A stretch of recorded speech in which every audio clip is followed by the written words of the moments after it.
Maryland Governor Larry Hogan says it's vital the FDA approves all the coronavirus vaccines used in the U.S.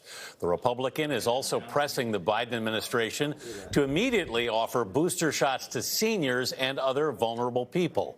Hogan, a cancer survivor, says he has already received a third vaccine shot. He joins us now from Annapolis, Maryland. Governor, good morning. Thanks for being with us. Good morning. With FDA approval of Pfizer, the president is urging local leaders, state leaders, to impose stricter vaccination requirements. What's the plan for your state? Well, the great news in our state is that we're one of the most vaccinated states in the country, and we've already vaccinated more than 80% of the adult population. Nearly 95% of our vulnerable population, 65 and over, because we took a lot of steps early on. But this is a big step for the approval of Pfizer. It really has been the #1 issue for people that are being reluctant because it didn't have the approval. And now that takes that argument away. And we're looking forward to trying to finish up those last, less than 20% that we have remaining.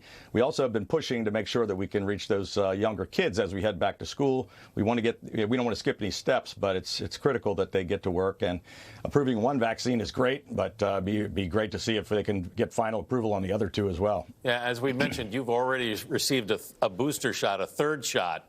And the FDA could authorize them for all adults in the fall. How are you going to ensure that the people who need them, the third shot, will get it? Well, it's critically important that they do. And right now, they already authorized it for immune-compromised folks. Yes, you mentioned I had a cancer of the immune system, so my oncologist and our doctors recommended it. But we have found, we're doing antibody studies in all of our nursing homes and finding that we're seeing a little bit of loss of efficacy after 5 to 6 months. So some of our vulnerable folks, I know that they're working on this at the federal level, but we think they need to speed that process up. We can't wait till later in the fall. We can't wait 8 months. And so we have a call with the White House later this morning, and then I'll be meeting with a number of other governors, with Jeff Zients, the White House coronavirus coordinator, tomorrow. And we're hoping that we can make some progress both on the other approvals, on the boosters, and on, the approval for younger kids. Well, Governor Hogan, first, congratulations to you and your state with those numbers. Those are great. I see your earpiece is giving you a little bit of a problem. I know they can be extremely sorry, annoying. I'm not sure what the problem is, but I'll just stand here with my finger in my ear and talk to you. No, you were rolling with it, and we appreciate that. Over the weekend, former President Trump, was booed by some of his supporters when he recommended that they get the vaccine. I'm curious if that surprised you when you saw that. And why do you think there is still so much skepticism about this vaccine that people are willing to ignore the science? First, did it surprise you he was booed? It didn't really surprise me because, we've seen a lot of this kind of anger and frustration. There's a lot of misinformation out there. But these were his own supporters. But these were his own supporters, yeah. Well, there's been a lot of miscommunication for 18 months now, and for at least 8 months with respect to the vaccine. And the disinformation campaign is very prevalent on social media. A lot of people believe very strongly in things that just aren't true. And so it was good that the president said that he got the vaccine, but he didn't really push the message as strongly as I would have liked to have seen. And it really didn't surprise me that some of the people reacted that way. Hey, Governor Hogan, I'm hoping to switch to Afghanistan here because as we're watching the scenes in Kabul, we know there are tens of thousands of Afghan refugees. They're going to be exiting that country, many of them coming to the United States.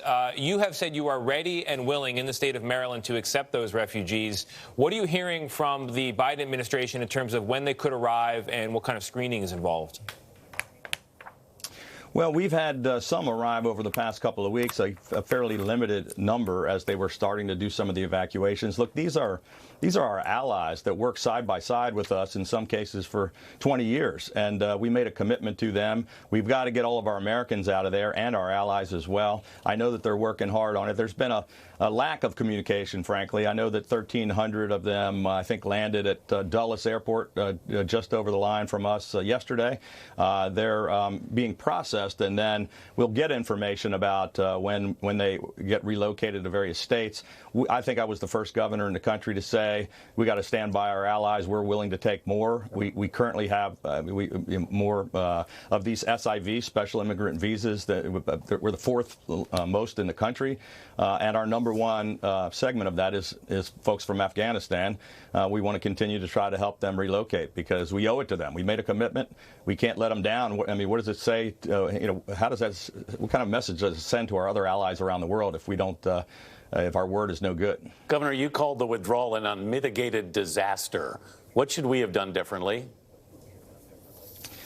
Well, I think just about everything. I think it was a mistake from the decision-making, from the intelligence, from, the execution, and from the communication standpoint. The White House seems to be, trying to grapple with it, but it's been really done about the opposite of any way you probably should do it. First of all, we shouldn't have given up Bagram Air Force Base. We shouldn't have telegraphed exactly what we were doing to the Taliban. We shouldn't have made an agreement with them that allowed for a lot of this to happen. And we should have made sure we get our people out of there before we pull all of our troops. It's really pretty basic. I'm not a military strategy expert, but it seems like that's what some of the advice was from the military leaders, and I think we just bungled it from the start. All right. Can we go back to do we have time? Can we go back to COVID for just a second, because you're one of the governors who appears to have a handle on this. Let's go down to Florida, where they're fighting against mask mandates. There's still a lot of talk about disinformation there. What do you say to your fellow governors, some in your own party, who are against the mask mandates?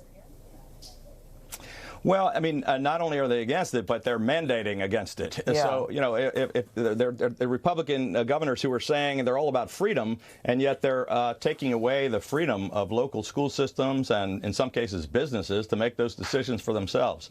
We've tried to find the right balance. We've been encouraging mask usage.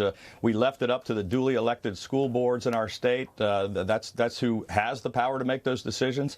About 2/3 of our school systems voted to wear masks. Others decided not to. But to mandate that they have to or mandate that they cannot just doesn't make sense to me. I think it's a basic conservative Republican principle to let local decision makers make decisions. Yeah, that is true. Governor Hogan, thank you very much for joining us. We appreciate it.